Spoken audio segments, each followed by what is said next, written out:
An East Rochester man is cautioning about security when it comes to turning in your license plates. Terry Kirchhoff surrendered his using one of those drop boxes you see in the local DMV offices.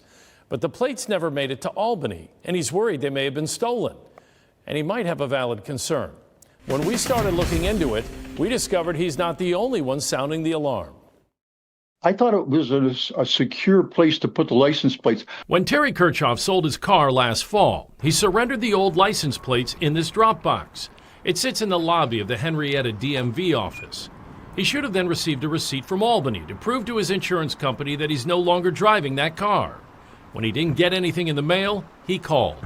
And I was told by a man in the DMV in Albany that my car was still registered. No record of his license plates ever being surrendered. After a lot of time and red tape, he was eventually able to get the car off his insurance policy. But it's 2 months later after I turned the plates in. So I paid for insurance for 2 extra months.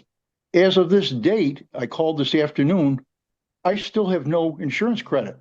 He filed a police report, and while there's nothing to indicate that Kirchhoff's plates were stolen, the same can't be said in Chautauqua County.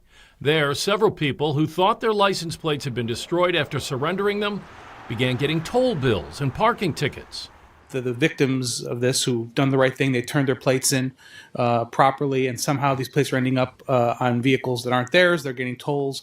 They've been victimized by the fraudsters, but they've been re-victimized by the state of New York. Senator George Borrello of Western New York has sponsored legislation that would increase the penalties for those using fraudulent or stolen plates.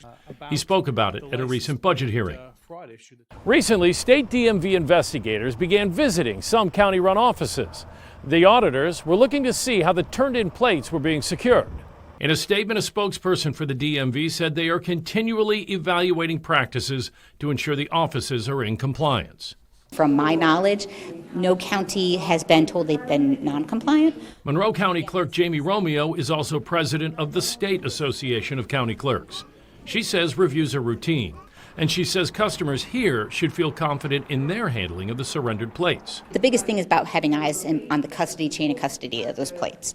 I know in our offices, all of our drop boxes are within either our lobbies or within our branches where we have several cameras. But Kirchhoff says if you want real security, use the counter. I would have left the office with a receipt for turning in those plates that I could have used to cancel my insurance if I'd done it that way.